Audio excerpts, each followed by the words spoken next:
now mounted for them too, but all that was ever recovered was one of the floats of the gas tank.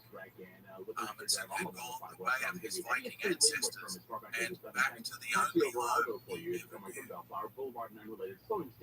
So, what can we say about Amundsen and his ongoing legacy? His remaining friends described him as honorable and straightforward. He had himself once joked that he was a hard man to like. This report is Contemporaries sponsored by Santa described him Monica as the Buick Napoleon GMC. of the Santa Arctic. Monica So Buick dominant GMC. was his The impact no on charge future maintenance polar package with exploration. every new vehicle He has had been a held gift over for till making the Saturday at difficult Santa seem Monica easy. Buick In a GMC. world where Home the of the converse, Valleyville, making the USA. easy Santa things seem Monica difficult, Buick was the formula for GMC.com. becoming a If you're hero. looking to sell your Yet, home, you call despite his Sellers Advantage relentless and they'll make pursuit you a of cash excellence, offer he with could no never need for even repair. balance With his own Sellers checkbook. Advantage, there are no agents. Amundsen's They can obsessive quote attention to detail They and offer a minute $10,000 perfectionism advance to were help hard approve it. to Check out their reviews romanticize. online and call His for no books were obligation offer. never 888 bestsellers, 321 but where previous Arctic explorers had led their men to madness, starvation, and death, he brought his team home, alive, victorious, and fatter than they left. He showed that man could value both modern technology and ancient wisdom, that the hubris of civilization was to assume it could overcome the power of nature, rather than have the humility to adapt and operate in harmony with it. He was a man straddling two epochs, but also a restless soul who was never truly at peace with himself. In the final analysis, perhaps his life and achievements can best be summed up in the old adage that fortune favors the prepared mind. Maybe even more relevant for us today, that nature always has the last word, restraint, and for whose indiscriminate terror campaign, even the king was aghast, eventually insisting on their withdrawal. By 1920, the pro-Republican Party had won most of the island's county elections, and British political authority in Ireland all but collapsed as the conflict spilled over into civilian reprisals and general chaos.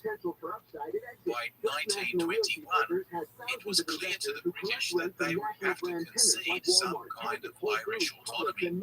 So, under a general truce, it was first partitioned into southern and northern sectors to be transitioned as free states within the British Commonwealth, each state having the right to opt out and rejoin at any time, which the North, now largely Protestant and firmly politically loyal to the British mainland, promptly did. In the South, disagreement over the nature of the proposed Anglo-Irish Treaty, negotiated by leaders such as Michael Collins, continued to stall. The devil, as usual, is always in the details, with then president of the secessionist government, Eamon de Valera, being torn between the two factions, eventually signing with the IRA. The resulting civil war in 1923 saw a victory for the pro-treaty faction, who benefited from the support of the British government, as Irishmen now once again fought Irishmen in street-to-street fighting. When the carnage finally came to an end, new parties were formed from the splintering of old ones, but by 1932, successive elected governments nevertheless managed to alter or pretty much dismantle objectionable aspects of the treaty that were such a huge part of the Civil War to begin with. Within just 5 years, a new constitution was passed and a president formally installed, with Britain finally coming to terms with the millennium-long aspirations of their neighbours. The new nation, exhausted by conflict, exercised its neutrality during World War II, and by 1948, as the British government began to oversee the greatest decolonisation process in history under a republican system of government. The dream had finally been realised, but at the cost of generations of countless dead and traumatised people, with deep cultural scars and ongoing issues, especially in the North, where violence between Protestant and Catholic militia groups would continue to deteriorate well into the late 20th century, especially in Belfast. The British government has at least gone some way to recognising the sins of the past, when UK Prime Minister Tony Blair issued what amounted to more or less a formal apology during commemorations of the famine in 1997. So what can we say about the legacy of the relentless Irish pursuit of liberty and the sacrifices they made in obtaining it? The heartbreaking tragedy lived by the Irish people gives us pause to reflect on the nature of liberty and that most profound human instinct to cherish it above almost any other principle. Wow! At a time when much of the world is consumed by debates on free speech, freedom of choice, government overreach, and cliched slogans for and against compliance of various kinds, studying the history of Ireland can be an inspiring insight into the strength of the human spirit and the tenacity to keep our dreams alive, but also a depressing reminder of man's capacity for inhumanity to his fellows and just how vulnerable we all really are. Was closed down by New York regulators The complexities of national identity, competing values, personal faith, and even just the right to survive and live in peace has led to countless variations of the Irish problem in so many other cultures throughout the world, indeed throughout history. Are we doomed to keep playing out the same role forever? So long as there are tyrants, it's clear there will be patriots who rise to face them, and grieving mothers, in turn, to mourn them. In the words of Australia's own most famous and infamous Irishman, Ned Kelly, such is life. Saturday night, in fact, and If you enjoy this content, please take a moment to support my work by making a small donation through the links on the podcast website, or better still, by signing up as a Patreon supporter, where you can communicate with me directly, engage with the Heroes and Legends community, and get better insights and even involvement in my work and future videos. The video montage of this podcast also appears on our YouTube Heroes and Legends documentary channel. Please feel free to visit, like and share, and as always, thanks for listening. In an attempt to force them to prove that they had the goods. So the hotel chain apparently gave his attorney access to the video, but wasn't allowed to record it or anything. Now Marriott said that when he came out and described it last week, that the lawyer wasn't very truthful about all of this. Well, Michael Irvin said this in that news conference. What I struggle with, you try to be an ambassador of me, so understand that God's blessed me and given me a platform. Try to touch people, try to raise people, try to lift people up. Right? And I don't know, I'm at a lot of players, but I've always tried to be good with people. Okay. So here is the details of what went on in that lobby Super Bowl week that got Michael Irvin sent home and pretty much banished from the NFL Network and ESPN. Once a very prominent fixture on those different channels. We kind of heard what he had said through various channels, and it was all accurate. So Marriott claims that he was visibly intoxicated, we've known that, and that he approaches the girl who works at the Marriott, a desk attendant, shakes her hand, says she's attractive, asks her if she watches football, says something to the effect of Google me. She says she's not a fan, kind of like, do you know who I am, kind of a thing. He reaches out, he touches her arm during the conversation. She's visibly uncomfortable, she steps back.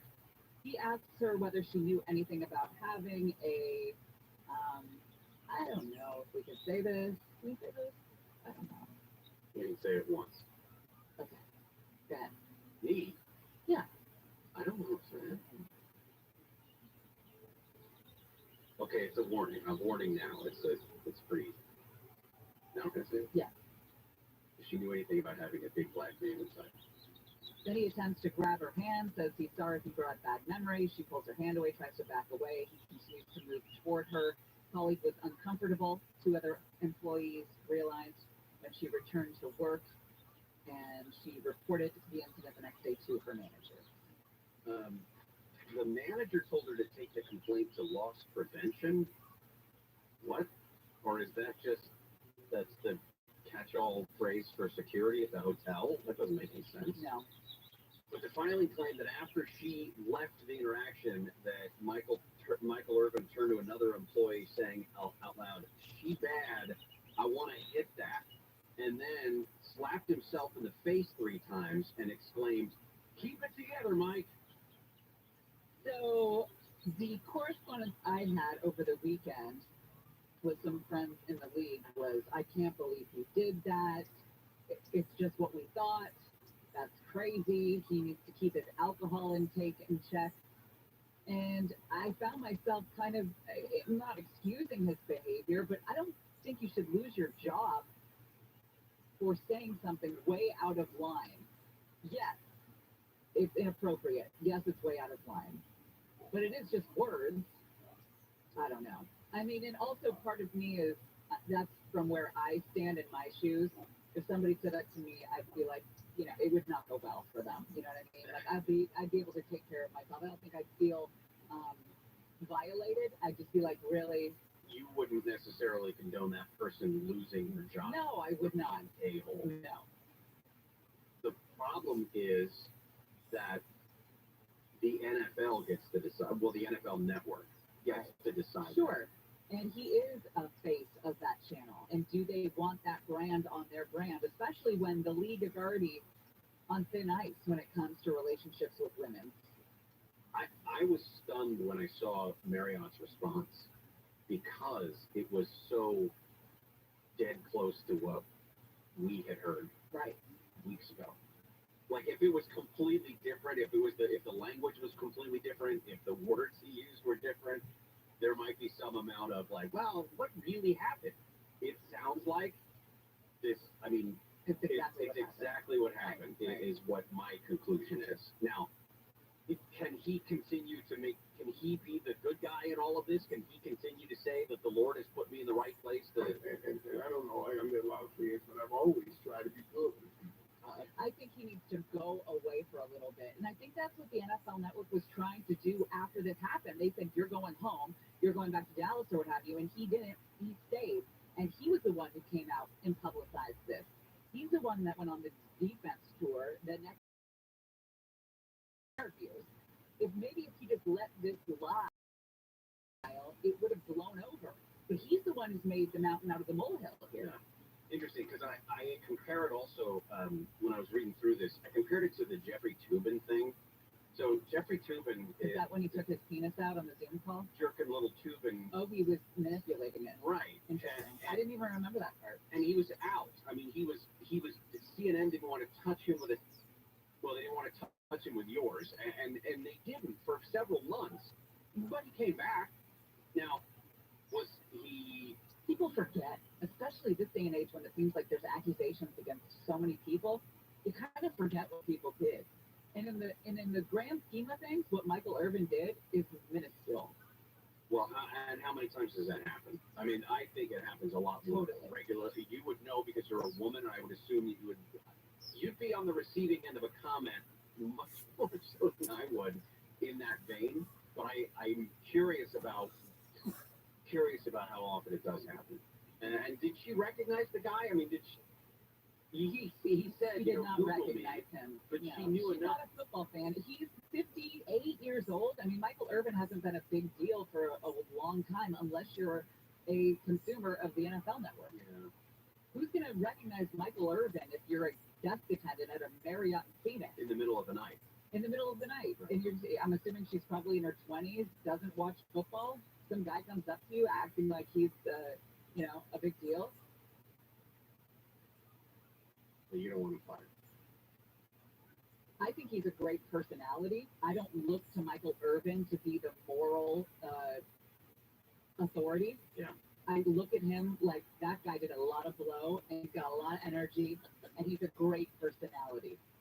And that's what I go to the NFL Network for. Right. You don't go to them for babysitters or Joel Osteen. No, but they do have Daniel Jeremiah, which is the next best thing next to Joel Osteen. But that's not what I go to Michael Irvin for. Steve Gregory was at the Oscars last night. We'll talk with him when we come back to Gary and Shannon. Don't crunch your smart speaker. Google. Just tell it what to play. Okay, Google. Play KFI AM 640. KFI. KOST HD2. Los Angeles, Orange County. Live everywhere on the iHeartRadio app. Should keep their money I'm Jennifer Jones-Lee, live from the KFI 24-hour newsroom. A regional bank with several locations in Southern California has failed. KFI's Blake Trolley reports live from outside Signature Bank's location in Beverly Hills, where he says regulators have seized the bank. With more than $110 billion in assets, Signature Bank's collapse is the third biggest bank failure in U.S. history. All the bank's former customers have automatically become members of a newly created bank run by the FDIC. Signature Bank had locations in the LA area and at least one location in Orange County. The failure of the New York-based bank yesterday helped rush to withdraw their money. Officials say both banks' customers will be able to access their money, not just the $250,000 insured by the FDIC. Reporting live in Beverly Hills, Blake Trolley, KFI News. President Biden has tried to reassure people that the banking system is safe despite the failure of those two banks. He says his administration has taken quick action to protect customers and says they will have access to their money. Second, the management of these banks will be fired. If the bank is taken over by FDIC, the people running the bank should not work there anymore. He says investors will not be protected and that the bank losses will not be covered by taxpayers. Another storm is expected to bring more rain to Southern California. 1 to 3 inches of rain is forecast for coastal areas and valleys starting tomorrow. Mountain and foothill areas could see 3 to 6 inches of rain. Gusty winds are expected through the LA metro area.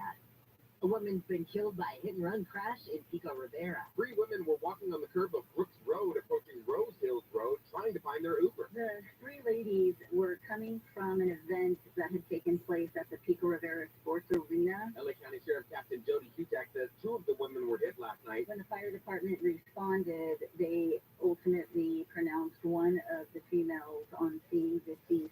The second woman was taken to a hospital. A description of the vehicle has not been confirmed. Deputies are asking anyone with info to call police. In Pico Rivera, Corbin Carson, KFI News. Everything, everywhere, all at once took home 7 Oscars at the 95th Academy Awards. Michelle Yeoh won for Best Actress for her role in a movie, and Jamie Lee Curtis got Best Supporting Actress. Brendan Fraser won Best Actor for his performance in The Whale. The World War I film All Quiet on the Western Front took away 4 Oscars, including Best International Feature Film and Cinematography. Jamie Lee Curtis held nothing back. I'm Steve Gregory, backstage at the Academy Awards. I think the most important thing is inclusivity and more women. They basically just more women anywhere, anytime, all at once. Curtis, who won the Best Supporting Actress Oscar, was a hit in the media room, even slamming those reporters who covered the show virtually. By the way, the virtual people don't get they don't get the food, they don't get water. They're at home, their kids are screaming. Curtis also mentioned her famous parents, Tony Curtis and Janet Leigh, both of whom were nominated for Oscars but never won. At the Dolby Theater in Hollywood, Steve Gregory, KFI News. Your KFI is 41, S&P is down 1, NASDAQ is up 63, and the average price of a gallon of unleaded gas in California is $4.92. Don't wait. Maximize your compensation after an accident. Call Jacoby and Myers now. Justice for you since 1972. SoCal weather from KFI. We've got a gray Monday with a slight chance of a shower, but it will be in the 60s. Right now, it is 55 in Laguna Niguel, 56 in Brea, 57 in Downey and in Mission Hills. Let's see why it's slow on 405. Got a busy one for you as you're making your way to lanes blocked. So 405 southbound right now, as you're coming through the Van Nuys area, still going from before Victory Boulevard. And delays do stick around ahead where you're unrelated to West LA towards Sunset. You're seeing some patchy noise beyond that toward the 10. Northbound side of 405 looking great right now, actually, through the Long Beach area, with the exception of a little bit of a slowdown from the 710. As you make your way toward Alameda, for the northbound through the South Bay, no problems on the 405, at least for the moment. For the northbound, though, getting into Inglewood, to West LA towards Santa Monica Boulevard. Got an update on something slowing you down? Now just picking yourself on keyword KFI traffic. Northbound 110 through South LA, still going from before Manchester. Going to be a rough go for the drive past the 10 to the 101 in the southbound side. Other ones not looking all that much better for you in stretches from before the 5 as you make your way out of Lincoln Heights and Elysian Park back through South LA toward about, let's say, Manchester. KFI in the sky helps get you there faster. Burgers? After last week, no thanks. Avoiding foods due to fear of diarrhea, gas, bloating, stomach pain, or loose oily stool? It may not be just stomach issues. It could be EPI, or exocrine pancreatic insufficiency. EPI can cause uncomfortable symptoms because it's a condition where the pancreas doesn't release enough digestive enzymes to break down food. But EPI can be managed. Use the symptom checker on identifyepi.com and talk to your doctor about your symptoms. That's identifyepi.com. Sponsored by AbbVie. Have you heard there is a new way here to deal with joint pain that just Has arrived, and this is real, lasting, all natural relief using the latest advances when it comes to regenerative medicine. they've got clinics in Glendale, Orange, and Mission Viejo with more on the way. Yeah, QC Kinetics is the nation's leader in these amazing treatments. They take highly concentrated healing properties from your own body and they put them in those achy joints. The goal is to restore and repair damaged joint tissue the natural way. Patients are raving about this all over the country. Pro athletes have been doing this for years, but now it's available to all of us. Imagine being pain-free by summertime, living life the way you used to, walking and running, playing sports. If you've got pain from arthritis or injury, don't think steroids and surgery are your only options. Learn more about these remarkable treatments using regenerative medicine. QC Kinetics in Glen 3997-PAIN. 213-997-PAIN. QC Kinetics. Non-surgical joint pain relief has arrived. 213-997-PAIN. In this week's Marketers Report, Patrizia Spanioletta, Global Chief Marketing Officer, Direct-to-Consumer for Warner Brothers Discovery, weighs in on building trust. Trust is a really hard thing to build and a really easy thing to destroy. As the #1 audio company, iHeartMedia gives us insights and data you need to grow. But iHeart station.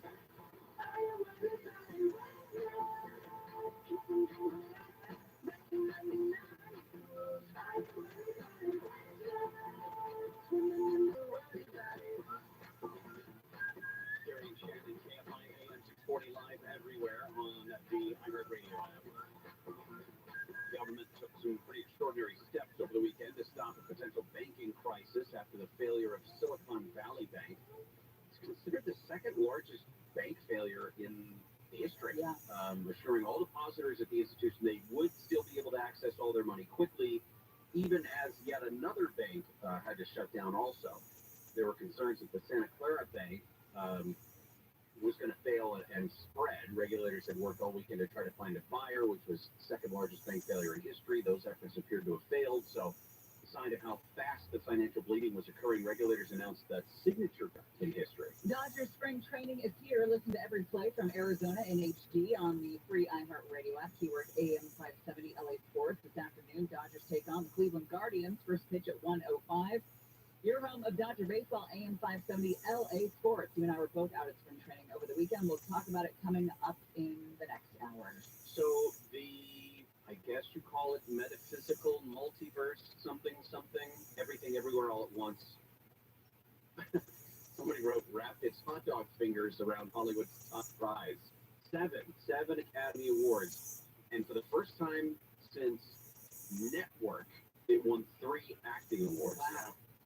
Steve Gregory was there, as he is every year, and covered it with Jacob as well. You both look very nice. Well, thank you. It's the only one or two times a year Jacob's food. That was the We need more pictures. There's time to bust it out. Send me some pictures of Jacob. We'll post them. Let's forge Jacob out today. With some likes. Do you have any hot ones where he's looking back over his shoulder or something like that? Yeah, do you have any where he's posing? The problem is that we're not really allowed to take many pictures. Even of Jacob, huh? No, not at all. Well, I will tell you something, that the 95th Annual Academy Awards is probably the most politically correct of any awards I've covered in 20 plus years. Really? Hey, that sounds exciting. You sound just overjoyed at that. Well, let me tell you, I think the Academy has gotten beaten up over the last few years for a number of reasons. Sure. Inclusion being pretty much the primary reason. And maybe I shouldn't say most politically correct. Perhaps it was the most inclusive Oscars, I think, today. And it started with the pre-show. When we got there, Jake and I had to get there so early. We got there at 1 o'clock. The show doesn't start till 5, but got to get in, get settled, whatever. And the pre-show, every host on the carpet and in the key areas, every one of them was a woman. So there were no men. There used to be like Ryan Seacrest, and you'd have somebody else from like one of the ABC shows or something like that. Because ABC's the network that broadcasts it. But it was all women. So they had already started that theme right out of the chute that this was going to be about women. And they set the tone and the pace. And you could tell with some of the speeches last night. And you could tell with even Jimmy Kimmel's monologue. Which, by the way, I'm indifferent about Kimmel. But last night, he was pretty funny. He had to come back from last year with Chris Rock, doing that whole thing. And we timed it. The joke about the splat with Will Smith and Chris Rock was 7 minutes in on the monologue. because we had an over-under thing.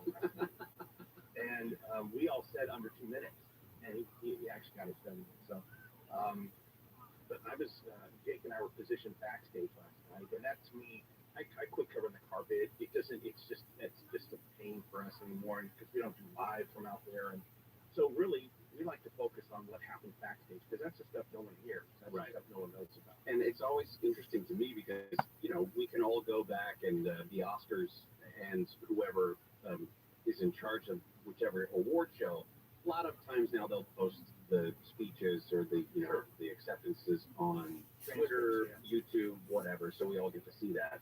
It's those backstage questions that I think that are probably bring up more.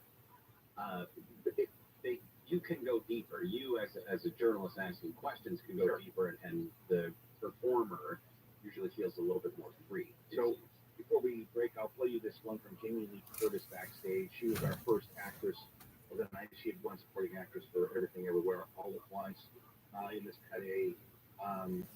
She was asked a question. You were one of 65 women nominated across all categories. How do you feel about it? Surreal, and proud. Obviously, I would like to see a lot more women be nominated so that there's gender parity in all the areas and all the branches. And I think we're getting there. We're not anywhere near there. And of course, the inclusivity then that involves the bigger question, which is how do you include everyone when there are binary choices, which is very difficult. And as the mother of a trans daughter, I completely understand that. And yet, to engender the category also, I'm concerned, will diminish the opportunities for more women, which is something I also have been working hard to try to promote. So it's a complicated question, but I think the most important thing is inclusivity and more women. And basically just more women anywhere, anytime, all at once. So And even the first to fly an airship over the North Pole. Something along the lines of In recent decades, a more sober reflection on what we now call the heroic age of polar exploration has begun to restore relevance and overshadowed by the likes of Scott and Shackleton, to his preeminent position as the greatest of all polar explorers. He was a man ahead of his time, yet was wise enough to apply the skills of the ancient ways in attaining his Arctic goals. Join us as we dive into the life and times of Roald Amundsen, Wyatt Conqueror of the Earth's polar regions. But before we begin, if you enjoy our content, please take a moment to like, subscribe, and share with your friends, and perhaps consider supporting my channel through membership or donation. See the description section for details, where you can also check out the links to our website, downloadable resources, and merch. The YouTube video montage version is also available on the Heroes and Legends documentary channel. I appreciate all your comments, and yes, even your corrections, which I always list in the errata section below. And once again, thanks for listening. Well, look, remember, when they narrowed the scope of the nominees, for instance, it caused a huge outlandish attack. Our story begins on May the 30th, 1889, as young Norwegian explorer Fridtjof Nansen sails up the narrow fjord to Oslo, then known as Christiania. His ship, decked in flowers, escorted by a flotilla of local boats, parading through the city among the throngs of cheering fans. He and his companions had just crossed the entire breadth of Greenland and demonstrated in dramatic fashion that the use of skiing in Arctic exploration was superior to trudging along on foot. You see, prior to this triumph, several unsuccessful attempts had been made to trek from one side to the other, notably by pioneering American explorer Robert Peary, who managed to get 100 kilometers inland before having to turn back due to lack of supplies. Peary would return some years later and himself go on to greater deeds, but in the meantime, Nansen, a university student on a marine biology field trip, came up with the idea of using skis something that would seem perfectly reasonable to any Norwegian living at the northern edge of the habitable world. But to much of the European establishment at the time, believe it or not, it was thought to be a silly way of travelling through the Arctic snow. The thing is, the use of skis was a peculiar and fairly localized transportation mode throughout Alpine Europe. But nobody in Britain or America at the time had seriously considered using them on an older exploration. The British-dominated search for the fabled Northwest Passage in Arctic America was characterized by a cumbersome, inefficient, and lack of supply sleds by explorers wearing snowshoes.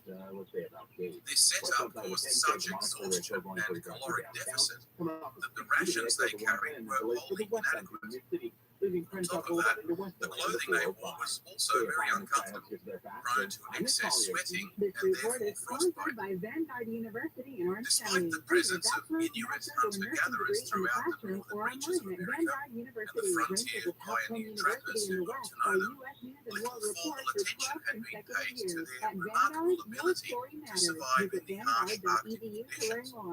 Most obviously witnessed in the disastrous Franklin expedition of 1845, in which 129 officers and men perished due to starvation, food poisoning, and frostbite.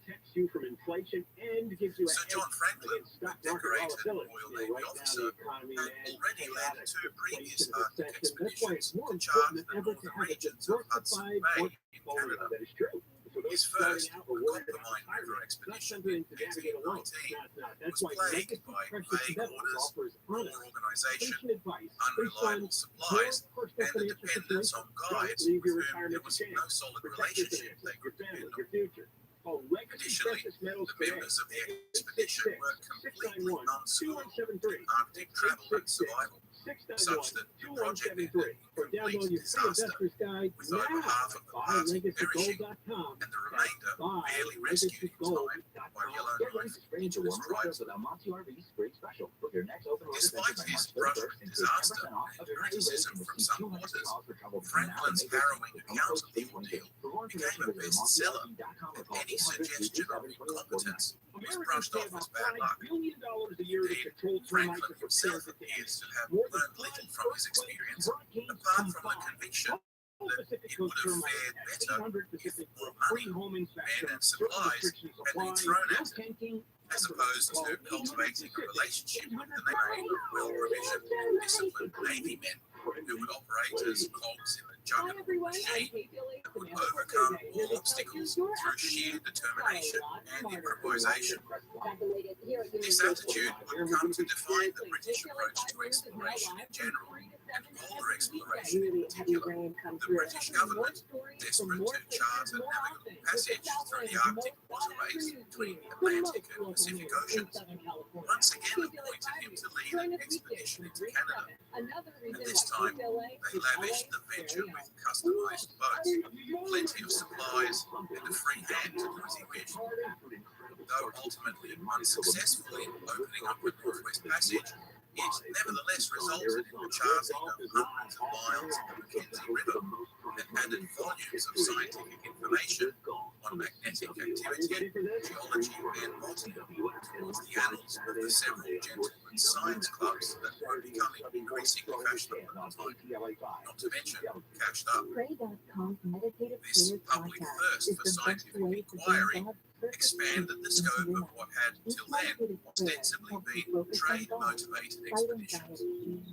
Pressure and financial support from the Royal Society, the Royal Geographic Society, etc., quickly turned these voyages into scientific ventures that shifted the focus to studying the North Pole, both magnetic and geographic, a change of purpose that was beginning to make the Royal Navy increasingly uncomfortable, viewed by some in the Admiralty as an excellent way to develop the next generation of seamen in the absence of conflict.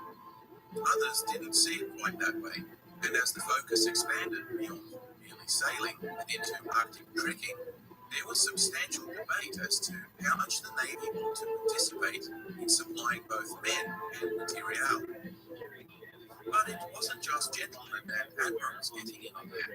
Wealthy merchants, such as booze magnate Felix Booth, pumped substantial personal fortunes into the fit-out and provision of expeditions to the North Pole. The aforementioned Franklin would go on to continue with his own distinguished career, including a stint as governor in the colony of Van Diemen's Land, modern Tasmania. But he would eventually be recalled and offered the lead in yet another expedition to seek the Northwest Passage, despite his now being almost 60 years old and quite unfit for the grueling task of Arctic travel. The reason for his obviously inappropriate commission was that foreigners were now engaging in significant polar exploration, and the politicians back home in London were anxious that those last few hundred square kilometres of uncharted waterways and the honour of being first through the fabled passage should naturally belong to the British, who had poured both blood and treasure into slogging their way across most of it already. And she was asked backstage about how so it was that the aging Franklin found his ships, the Erebus and Terror, the very ships used by James Ross in his own extraordinary journey to Antarctica, became completely icebound. The crew eventually abandoned them, hoping to march to safety across the barren snowfields. But being sailors, they were completely untrained and unprepared for terrestrial song and canvas. Yet the real tragedy was that these desperate men had encountered Inuit hunters on a number of occasions, seemingly without any ability, or, as has been suggested, desire to negotiate their guidance back to civilization. 40 years later, a 17-year-old schoolboy in Norway, having long read of Franklin's earlier bestseller, and now watching excitedly from the docks as his own countryman Nansen returned home in triumph, wondered if he might be the one to discover the final reaches of the Northwest Passage, which with four brothers was born in the shipping hub of Salzburg in modern Norway. I say modern Norway because at the time it was the junior partner in the personal union with Sweden. During much of the preceding centuries, Sweden, Denmark, and Norway, along with Norwegian territories such as Greenland, Iceland, the Faroe Islands, and Orkney, were part of a triune kingdom. That is to say, they each retained a degree of national sovereignty, but were ruled by a single monarch. As happens so often in love triangles, jealousy and possessiveness led not only to a nasty breakup, but also claims over each other's assets. Very much the junior partner, Norway was at one time swallowed up by Sweden, then later by Denmark, then Sweden again. Anyway, one of the effects of the Napoleonic breakup of old continental powers was a surge in national consciousness among many European peoples who had long been subject to the dominion of great powers, and hence the suppression of their own ethnic identities. The Norwegians were no exception, and many felt that independence was just a matter of time.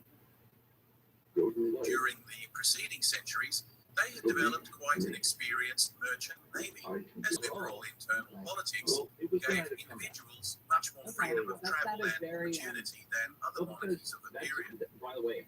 Norwegians consequently developed a solid entrepreneurial spirit, which, coupled with their industriousness, saw many people develop successful shipping companies. The country enjoyed a high literacy rate and standard of living that was the envy of many of its neighbours. Roald Amundsen was born into such a family of aspiring ship owners.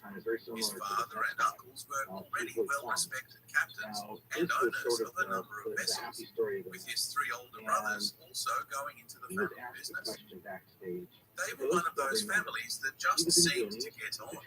Everybody pulled together, and there was little internal feuding or toxic sibling rivalry. But Roald's mother wasn't one of those tough mariners' wives.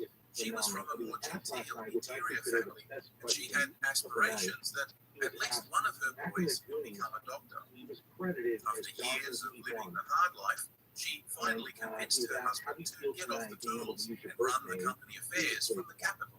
Today's wasn't like his brothers.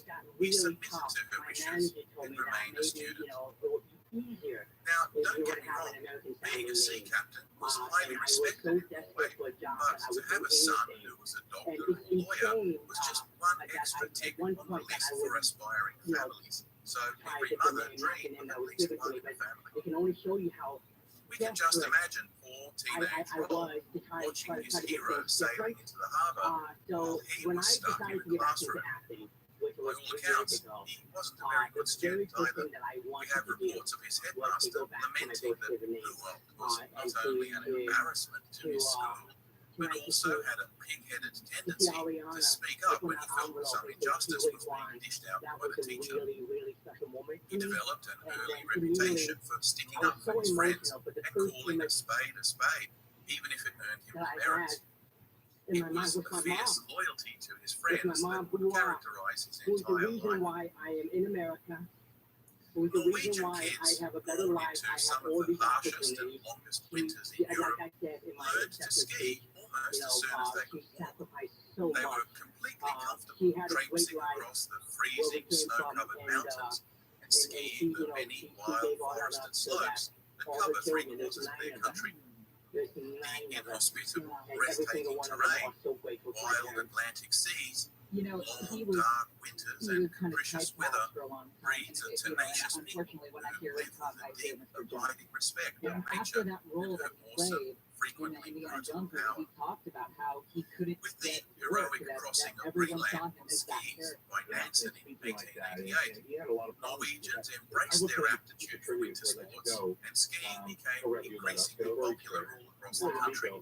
Perhaps nowhere more so than in Telemark, I am so where a sorry. slick cadre of masters developed new designs, boot attachments, and pioneered maneuvers that gave greater handling, control, and speed. Soldiers, too, were expected to be able to travel long distances and fight on skis, to build shelters and survive in the bleak terrain. Teenagers on school holidays increasingly ventured into remote regions on cross-country ski tours. Ruwald was no exception, and in his memoirs, he recounts many near misses and hard lessons learned in blizzards, fog, and snowdrifts that could easily have cost him his life, yet only made him more passionate about emulating his hero in the Arctic someday. Nansen himself didn't waste time basking in his newfound celebrity. He became obsessed with trying to reach the North Pole. He firmly believed that Norwegians were better suited to the task than virtually any other nationality. But more than this, he was also convinced that the lumbering, expensive, resource-heavy style of expedition that the British and others were engaging in was completely the wrong way about it. His philosophy, which would later be characterized as the Norwegian School of Polar Exploration, viewed their objectives in a much more sportsman-like manner. He believed that an expedition should be small, with few members, chosen for their elite abilities or multiple talents, with superb fitness and commitment to the task. Every minute detail had to be fit for purpose, and he spent countless hours developing materials, designs, utensils for everything from tents to clothing to cooking equipment. Nansen was the first to implement ration packs with calorie-specific ratios of macronutrients, notably fats, at a time when we still didn't even know about vitamins. He had garnered support for a new expedition and had a custom-built ship called the Fram that was designed to withstand being frozen into solid ice without breaking up. You see, his goal was to get the ship up as far as possible, frozen into an iceberg, and then drift even further north, from which a dash to the pole might be made. There was a belief at the time that there were Arctic Ocean currents that flowed east to west, possibly even directly over the pole. If you could lock yourself into that current, you might cruise courtesy of the an ice whale floe also won all for the way makeup and over. hairstyling, all fight on the Western So, Front, one for Midsummer's best Day, music and production design. 1893, And some the people Fram may set wish off they down the hadn't fjord found a to the new place cheers and hopes of called adoring home. If spectators. you moved in Among them, 2022 again, and you're was having movers Amundsen, remorse, it's now a not just university you. student 3 and out of medical 4 faculty, Americans who moved last year totally apparently not have some enthusiastic. regret. A new Still survey from real acquiescing to estate his brokerage mother's firm HomeBay aspirations of found the having a biggest doctor in the regret was a family. tie between people wishing they had moved to a bigger The place excitement and of those this who missed their spectacle old home. was almost Other more than regrets he were could that bear. the new home And was when too his mother expensive, suddenly and took too long to inexplicably buy, died and some too much months of a later, hassle. Amundsen Jennifer Jones, unceremoniously KFI quit News. We are going university to go to and the sent a 5. flurry of Yes. letters You ever to have water every damage in explorer your and home? It's organization he everything, could think of, everywhere. All at even once, right? writing to You the open up the consulate plane in with your London homeowner's and insurance company publishing to an find out ad your in the insurance Times adjuster's trying to pay you so offering to little, join you're any not going to be able available to repair Arctic the damage. expedition. This is when you call Abner Dad. Abner Dad is Disappointed, looking out for you. he Abner Dad is a nevertheless public began insurance a adjuster who's serious, on your side. You self-motivated can try to study negotiate with your of insurance company subjects yourself, but including you'll find very quickly meteorology, it is not that simple. cartography, and Abner surveying, Dad negotiates on your then behalf to make sure signing you on to are a getting the seal best hunting possible ship outcome, not in that order to insurance company. experience You Arctic understand sailing that from a dealing with master insurance companies navigator. for many years, this is all When they he do. returned They home, got the his experience and family understand how encouraged him you to need at on least your side. It undertake also some rated formal 5 stars on studies Yelp, to qualify Google, as a and Better merchant Business seaman. Bureau. No one messes So around with he Abner threw Dad and his himself team. into the Give task him a with call, serious commitment, 818-917-5256. earning his mate's certificate, as well as doing national service in the army, 818-917-5256 or visit reveling in the fitness and abnergat.com. That's survival training. ABNERGAT, Still unsatisfied with his abnergat.com, or skill call them set, directly. he spent another grueling winter rain It's rougher 60 coming degree up the Outlook Iceland outside into in the Lake ice pack, Felix. and as expected, froze into it and began to drift northwest. The crew settled in to an expected 2-year ice drift, but when it became obvious that the trajectory of the ship would not cross the pole, Nansen decided to leave the Fram and, with one companion, make a dash by dog sled. Initially, they made great progress, skiing and sledding almost 13 kilometers per day, but it soon became apparent that they would run out of support. Now saw them battle both breakups of the sea ice as well as dangerous blizzards, till they eventually made it by kayak to solid ground. As they finally emerged from 8 months of land,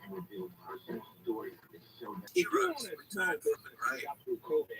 Nansen's account of the journey and his incredible survival story cemented his position not only as Norway's preeminent celebrity tough guy, but more importantly, as the unassailable Arctic guru to whom many aspiring explorers now flock for advice.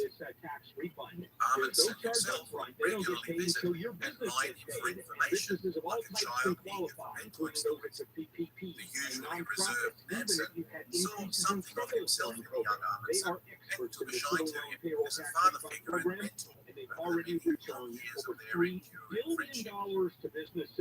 Amundsen continued in his own relentless quest for excellence, so next he volunteered to participate without pay on a Belgian expedition to the Antarctic, which set sail in 1897. The Belgians, in the colonial scramble for Africa, had done quite well to carve out a chunk of the Congo, and with the sudden interest in Antarctica, they felt it was only fair that the Belgian flag should number among those others laying claim to the frozen southern continent. So it was that an expedition quickly materialized, an eclectic, poorly thought-out hodgepodge of scholars and sailors drawn from a number of European countries. It might have seemed a romantic, multinational venture at the time, but few of the party had any Arctic experience, save for a couple of Norwegian sailors and the ship's surgeon, American Dr. Frederick Cook. Bound and crossing Greenland in 1892. But despite their failure, the two Americans later spent a great deal of time with the Inuit, learning about their clothing, transportation, and most importantly, diet. You see, the good doctor was a thinker well ahead of his time. Vitamins, as I've mentioned, had yet to be discovered, but he was quick to realize that it seemed to stave off the onset of scurvy. The Eskimo, who were generally in excellent health, in an environment that European explorers were becoming increasingly sick in.